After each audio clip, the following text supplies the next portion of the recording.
So this is a simultaneous equation question with one linear and one quadratic, and we're asked to find out what the answer is for x and y. Like the other quadratic equations that we had, we're going to get two answers for x and two answers for y. Now the first thing you want to look at is this linear equation. What they mean by a linear equation is that there's no x squareds or y squareds. We'll call that equation 1, this one equation 2. Equation 2 is a quadratic. It's the one with the x squareds and y squareds. Now if we look at equation 1 there, we've got x plus y is equal to 3. If we subtract y from both sides, I get an equation for x on its own, which is x is equal to 3 minus y. Now, what we can do with this is substitute this value for x into this equation here.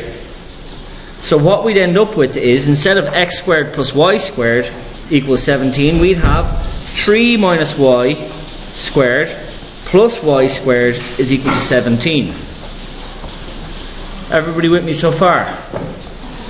Now the next step here is we have to square out this bracket. We have to square that out. So if we write it, instead of, we could have 3 minus y times 3 minus y, that's that squared, plus y squared is equal to 17. So multiply the 3 by the whole bracket and the y by the whole bracket, and we get 3 brackets 3 minus y bracket 3 minus y plus y squared is equal to 17.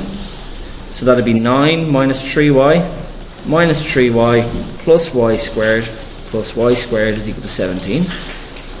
Bring everything over to the left hand side and add like terms. Well, first off, we've got this y squared and that y squared, which will give me 2y squared. I have this minus 3y and this minus 3y, which will give me minus 6y. And I have this 9, actually do a different colour, black. I have this 9 here and this 17 over here. Now if I bring this 17 over, it'll change its sign, so it'll be plus 9 minus 17 is equal to 0. So it's 2y squared minus 6y plus 9 minus 17 is the same as minus 8 is equal to 0. Now it's beginning to look a little bit more familiar.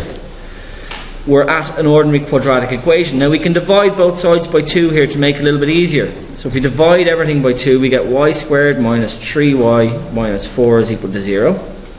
And now we can start solving it. Y in one bracket, y in the next bracket is equal to 0. Factors of 4 that will subtract to give 3 are 4 and 1, and it's minus 4 and plus 1. Now this gives me two values, so, and I'll do them in green over here, I'll just maybe separate it out. So either y minus 4 is equal to 0 or y plus 1 is equal to 0.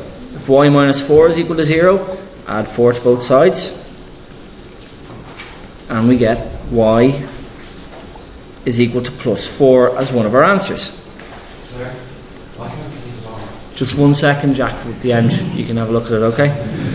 Minus 1 from that side and that side, and we have y is equal to minus 1. Now the very last part of this that we'll do, we just wanted to finish it off so we started, is that now that we've got the y's and the two values for y, the question isn't finished. Okay? And this is a big mistake people make. They get this far, they do all the hard work, get your values for y, but you have to find out what x is equal to. Much like from the, if you know that, it's very like the simultaneous equation problems. So for this one, you're going to use, we know that x is equal to 3 minus y. That's just equation, just this from up here. X is equal to 3 minus y. So for this one, I'm going to put in x is equal to 3 when y is 4 minus 4. So x could be minus 1 when y is minus 1. So we'd have x is equal to 3 minus, brackets minus 1, which is 3 plus 1, which is 4.